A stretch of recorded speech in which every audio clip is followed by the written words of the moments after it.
Your kids aren't important enough for my daughter's school ceremony, my brother said loudly, smirking as forks clinked against plates. The laughter that followed hit me harder than the words. My twins, Lily and Max, froze mid-bite. Their eyes shimmered with the kind of confusion only children feel when cruelty wears a smile. I felt the blood drain from my face, but before I could speak, my husband, Daniel, slowly set down his glass. He didn't shout. He just stood, calm and deliberate, and reached for his phone. "Daniel," I whispered, my voice trembling.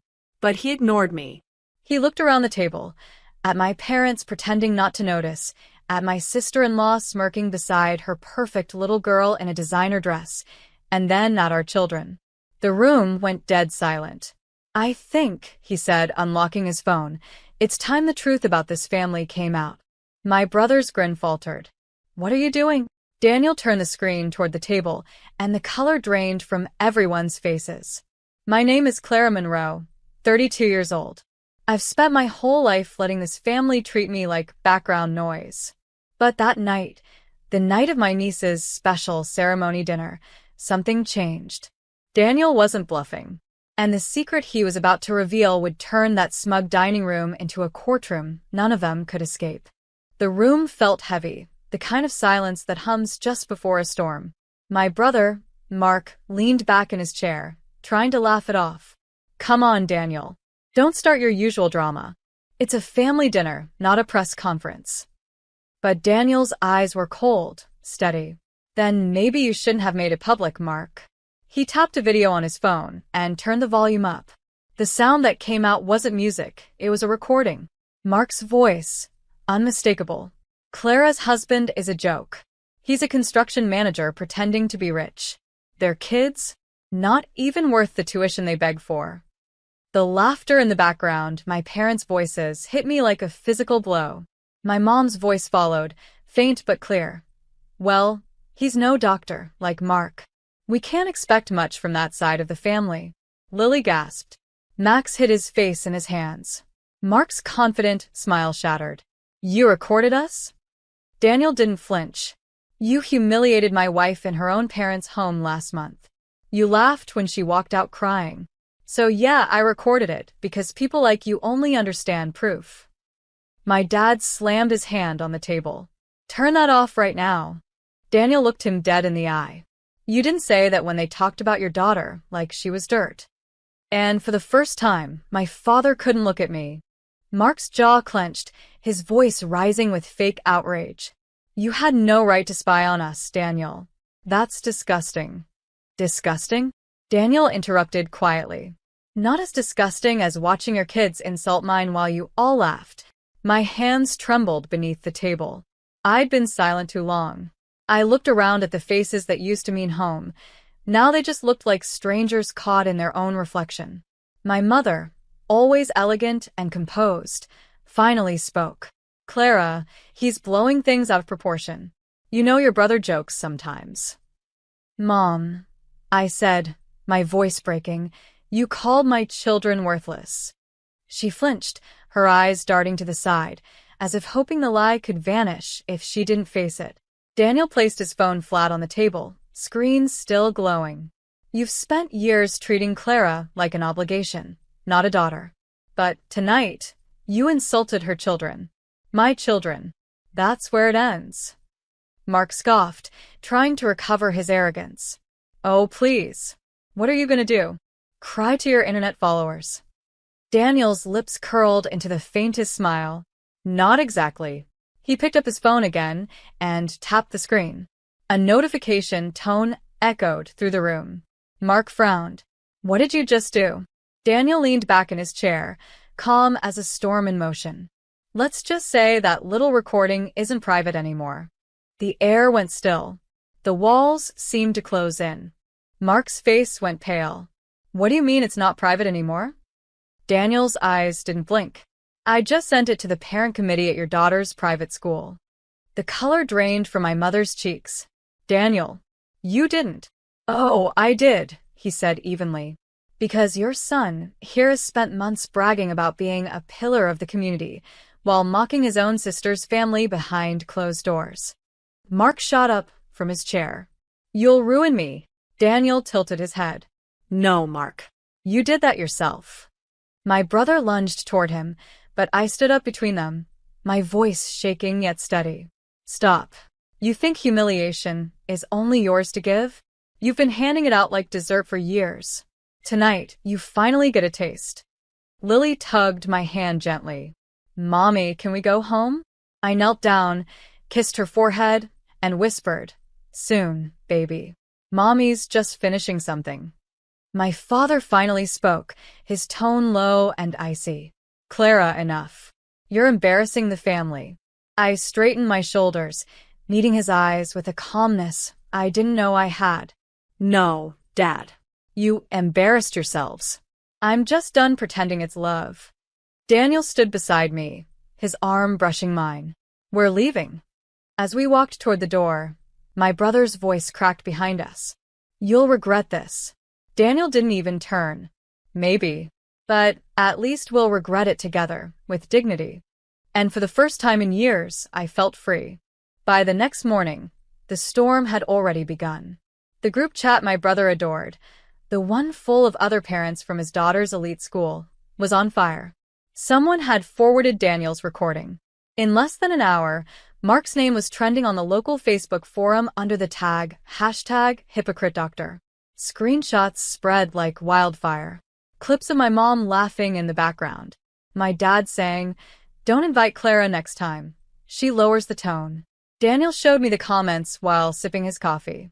Looks like your family just got a dose of public accountability. I stared at the phone, my heart pounding. I didn't want revenge to feel this real. He reached over, taking my hand. It's not revenge, Clara. It's exposure. Later that afternoon, I got a call from an unknown number. My mother. Her voice trembled, not with guilt, but with fear. Clara, please take it down. Your brother's losing patience, and the school board called him in. You've made your point. I took a slow breath. No, Mom. The point isn't made until you understand that love doesn't mean silence. There was a long pause, then a quiet sniffle. You've changed, she whispered. I smiled sadly. No, Mom. I finally stopped apologizing. When I hung up, Daniel met my gaze. You think this will make them learn? He asked. Maybe not, I said softly, but they'll never forget. That evening, I got a message from an unexpected number, my father. Family meeting. Tomorrow, 7 p.m. No excuses. I showed it to Daniel. He exhaled sharply. They're not calling to apologize. I know, I replied, but I'm not going there for them. I'm going there to finish this. The next night, the same dining room that once held our birthdays and holidays now felt like a courtroom. My parents sat stiffly on one side, Mark and his wife on the other. Their eyes were cold, hollow. My mother started first. Clara, you've humiliated this family. What you did was cruel. I stared right at her. Cruel? You called my children worthless. You stood by while your son mocked my husband. Mark leaned forward. We were joking, Clara. Families tease each other. Families don't break each other. I interrupted. Daniel placed a folder on the table. This isn't just about teasing. We filed a defamation claim this morning. Every word in that recording can be used as evidence. My father's face flushed red. You take your own family to court? Daniel's voice was calm, steady. We take bullies to court. Blood doesn't excuse cruelty. For a long moment, no one spoke. The air was sharp and still. Finally, I rose from my chair, gathering my bag. Enjoy dinner, I said quietly. This is the last meal you'll ever share with someone who lets her kids be treated like trash. By morning, the news had already broken beyond the family circle. Local papers were running headlines about Dr. Mark Halston under investigation for professional misconduct.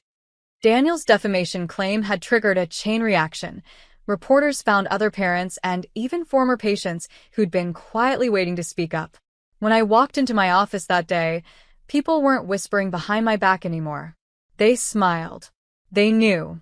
But the real shock came at 2 p.m. My father showed up. Not the proud, commanding man I remembered. This one looked smaller, worn down. He stood at my office door, hat in hand. "Clara, I came to say I'm sorry." I looked up slowly. For what? For laughing? For raising a son who thinks belittling others makes him powerful? He swallowed hard. For not stopping it. For not seeing what we became. It wasn't rehearsed. It wasn't elegant. It was the first honest thing I'd ever heard him say. "I lost the right to be your father the day I stayed silent," he whispered. "But maybe I can still be a grandfather." The words cracked something inside me. Not forgiveness, not yet, but the wall between grief and healing shifted. I nodded faintly. "If you mean it, start with them." I pointed to the photo of Lily and Max on my desk. "Earn their trust. Mine comes last." He nodded, tears gathering in his eyes. "I will." 3 months later, everything had changed. Mark's medical license was suspended pending investigation. His wife had filed for divorce, and the house he once bragged about sat dark and empty. My mother stopped hosting parties. No guests wanted to sip champagne in a house built on gossip and cruelty. As for my father, he kept his word. Every weekend, he'd visit quietly, bringing coloring books for Lily and model kits for Max. He never overstepped, never asked for forgiveness. He earned it, inch by inch. One evening, as I watched him help Max build a wooden airplane, Daniel whispered, "You did it. You broke the cycle." But I shook my head softly. "No, we did. I just stopped letting shame run this family." Outside, the sunset spilled through the windows, golden and peaceful. My phone buzzed on the counter. A message from an unknown number. "Mark, you destroyed me. I hope you're happy." I stared at it for a moment, then typed back slowly. "No, Mark. I'm not happy. I'm free." Then I blocked his number, forever. Later that night, Lily curled up beside me and said, "Mom, are we safe now?" I smiled, brushing her hair from her eyes. "Yes, sweetheart. We're finally safe." And as she drifted to sleep, I realized peace isn't the absence of noise. It's the absence of fear. And that night, in my own home, we finally had both.